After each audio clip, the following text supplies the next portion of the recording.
Bonjour à tous et bienvenue dans cette vidéo. Aujourd'hui, nous allons étudier un accident, mais nous allons prendre un angle un petit peu original. Pourquoi? Parce que je suis persuadé, tout simplement, que les lessons learned, ce que nous avons appris en lisant le compte-rendu du bureau enquête-analyse sur cet accident, cela peut sauver des vies. Malheureusement, 4 vies ont été perdues lors de cet accident que nous allons étudier, mais les leçons ne doivent pas être oubliées, elles doivent être partagées au plus grand nombre. Il s'agit de facteurs humains, il s'agit de préparation de mission, il s'agit également de comportement en tant que passager envers le commandant de bord, bref, une multitude de choses. Donc si vous vous intéressez de près ou de loin à l'aviation, si vous avez prévu d'aller faire un tour d'avion léger dans l'année qui vient, si vous êtes pilote, cette vidéo, malheureusement, est faite pour vous. C'est juste après le jingle.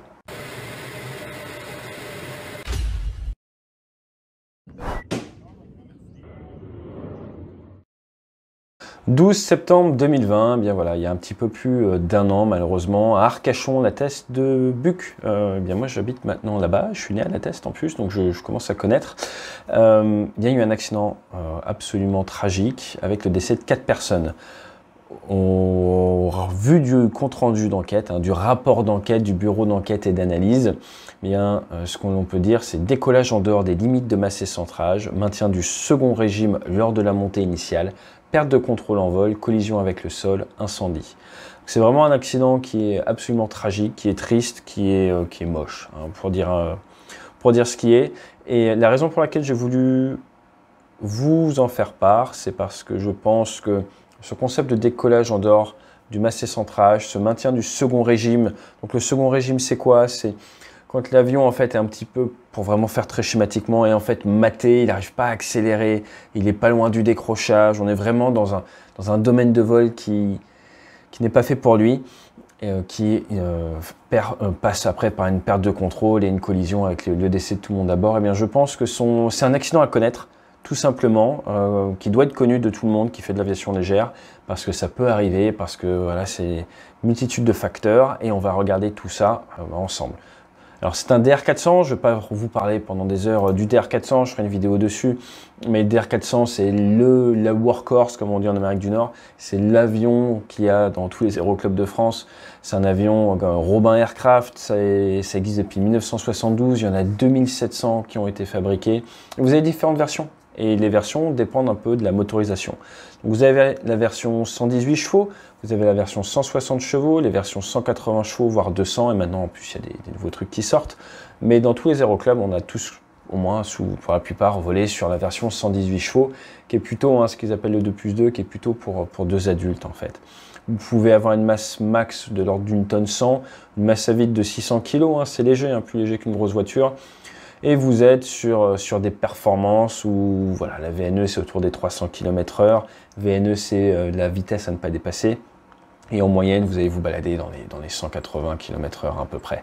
Donc c'est un avion qui fonctionne très bien, il y a malheureusement eu pas mal d'accidents avec, parce que voilà, utilisation aéroclub, donc ça arrive.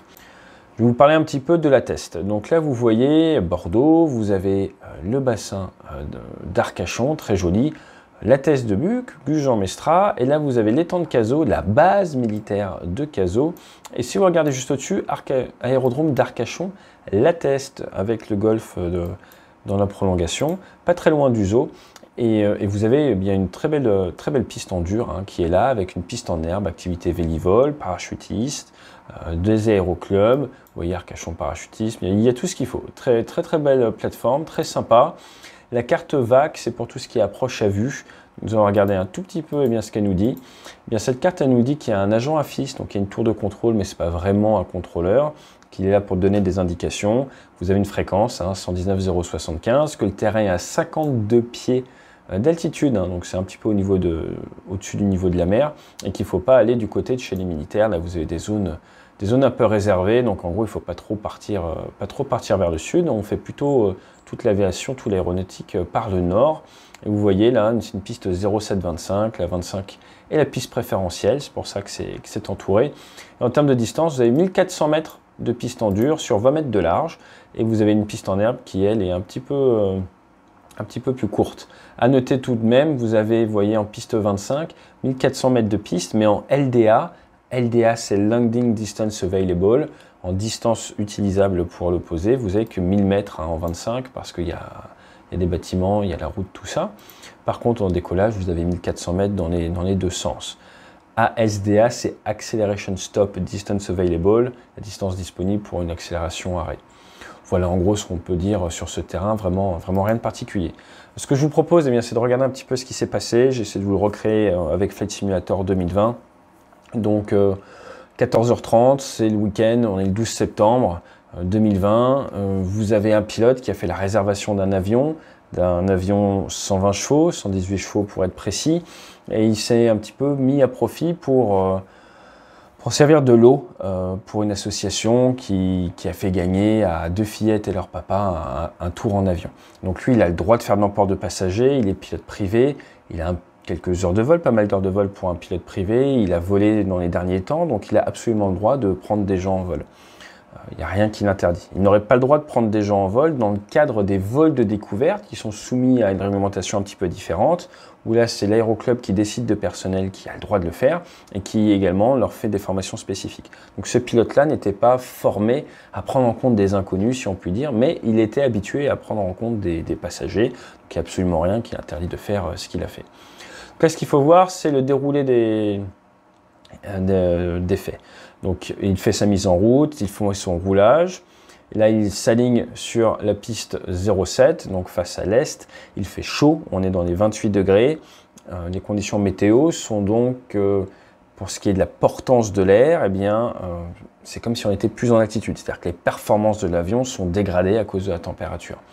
Il s'aligne, au bout de 500 mètres à peu près, il y a le lift-off, donc il décolle. Et là, ils sont à peu près à 110 km/h, mais voilà, il n'y a pas vraiment de vitesse, ça accélère pas beaucoup. Il décolle assez tôt et il a une vitesse quand même assez faible. L'avertisseur de décrochage sonne un petit peu, donc c'est-à-dire qu'on est proche de perdre la portance, on est proche d'avoir une abattée du nez qui peut être assez franche. Donc c'est pas terrible. Les informations que le bureau d'enquête analyse ont récupérées sont grâce à la vidéo embarquée d'une des passagers, une vidéo au sol. J'ai eu accès à aucun des deux, c'est pas l'idée, et là on va vraiment s'appuyer sur le compte rendu. Donc il y a quand même une grosse assiette, on est entre 10 et 15 degrés, le moteur est à 2300 tours minute, ce qui est normal pour ce type de moteur. Et là ils sont à peu près à 60 pieds, ça fait 20 mètres de haut, hein, c'est un peu plus que la cime des arbres dans le coin, les arbres sont hauts. Et la vitesse commence à diminuer vers 100 km/h. Donc on a fait le décollage à 110. L'avion en fait il accélère pas, il est un peu maté comme ça et il est en train de perdre de l'énergie, perdre de la vitesse. La vidéo elle est globalement maintenue dans l'axe pendant tout le temps en fait où le bureau d'enquête analyse a pu voir des éléments, et après c'est parti sûrement en virage. Les effets moteurs ne sont pas contrés et en fait il y a une légère dissymétrie quand même au niveau de l'avion. Donc non seulement on est à vitesse faible, mais en plus la symétrie de vol n'est pas parfaite. Si vous avez un avion qui n'est pas en parfaite symétrie de vol, lors du décrochage ou autre, il risque de partir en virage engagé, il risque de déclencher, c'est pas bon. Et là, le pilote il voit qu'il y a un souci. Et tout le monde entend le régime moteur qui tourne à un bruit élevé. Le pilote il envoie un mayday, ce qui veut dire qu'il a un gros souci au contrôle. Et là, l'avion rentre en collision avec les arbres et il y a un incendie qui se déclenche et malheureusement personne n'a pu être sauvé. Donc ce que je vous propose, c'est de parcourir un petit peu le compte rendu ensemble. Voilà, donc ils nous disent que tout a brûlé à bord. Le moteur a été récupéré, ils ont essayé de tout analyser, mais il semblerait en fait que l'avion allait bien. Pour ce qui est du pilote, il a survécu initialement. Il a survécu initialement et il a pu communiquer un peu avec les premiers secours. Il a pu expliquer un petit peu son point de vue avant malheureusement de succomber à ses blessures. Donc lui, en gros, ce qu'il a dit, c'est qu'il avait plus de puissance, et il a entendu à BAM et malgré ses réactions sur le manche à tirer, l'avion ne semblait pas répondre à ses sollicitations. Donc ça, c'était ce qu'il a passé comme information. Ce qui est à noter, ce qui est très beau, c'est qu'il a bien insisté sur le fait qu'ils étaient 4 à bord, donc il a vraiment voulu aider la prise en compte de ses passagers. Donc là, on va se focaliser un tout petit peu, hein, comme l'enquête analyse, sur le contexte et la nature du vol. Donc les passagers étaient arrivés en limousine, escortés par des motards. C'était une association à but non lucratif qui lutte contre la maltraitance faite aux enfants qui a fait cette donation. Donc c'est vraiment quelque chose de très beau, ce qui rend l'événement encore plus triste si c'était possible. Ça ne rentre pas du coup dans le cadre d'un vol de découverte comme on disait tout à l'heure. C'est un cadre un petit peu bâtard si je puis dire. C'est quelqu'un qui décide, parce qu'il est pilote, d'emmener des gens. Il a le droit. À noter que le pilote avait 180 heures de vol et que dans cet aéroclub, l'aéroclub veut pour pouvoir faire des vols de découverte vraiment à des inconnus dans le cadre légal de l'aéroclub, eh bien c'est 200 heures. Pourquoi j'insiste autant dessus? Parce que on est vraiment un peu à la limite de la liberté, de la légalité, de ce qui peut se faire. Il faut bien comprendre que dans l'aérien, vous avez des professionnels avec des licences professionnelles, CPL, Commercial Pilot License, pilote de ligne, Airline Transport Pilot License, et après vous avez le côté loisir récréatif avec la PPL, Private Pilot License. Avec 45 heures de vol à peu près, vous pouvez être PPL. Avec assez d'heures de vol dans les derniers mois, vous êtes Current et vous avez donc le droit d'emmener des passagers. Après, si vous voulez, pour le week-end, vous allez à Arcachon, vous voulez faire un tour d'avion, vous allez à l'aéroclub d'Arcachon. Et là, l'aéroclub d'Arcachon va vous proposer des vols de découverte. Mais là, ce sera fait avec des pilotes spécialement sélectionnés par l'aéroclub, parce que c'est un cadre légal légèrement différent. Pour autant, ce ne sera pas des professionnels. En toute légalité, ça pourra être des personnes qui ont un PPL, un pilote privé, qui seront juste défrayés, si on peut dire, mais non pas rémunérés pour faire ce vol. Au niveau de la météo, comme je l'ai dit, 28 degrés, il faisait quand même assez beau. On avait du vent du nord, 4 nœuds pour 8 nœuds, 9 nœuds maximum, donc du vent qui venait de la gauche lors du décollage. Vraiment de très bonnes conditions, mais encore une fois, attention, haute température égale dégradation de la performance. À tel point que vous avez des terrains, par exemple comme Tucson, Arizona, où l'été, quand il fait très chaud, on a eu des cas, par plus de 40-42 degrés, où certains avions ne peuvent pas décoller à la masse maximum parce que leurs performances sont trop impactées par cet air chaud qui ne porte plus, qui n'arrive plus vraiment à tenir les avions. Ça, c'est important. Donc, dans le cadre du DR400 utilisé, il avait droit à une masse maximum de 900 kg. Le pilote s'était renseigné sur la masse des passagers avant le vol. Il leur avait demandé lors de la préparation des informations à l'association, tout ça. Il semblerait que ça a été donné du côté bas de la force.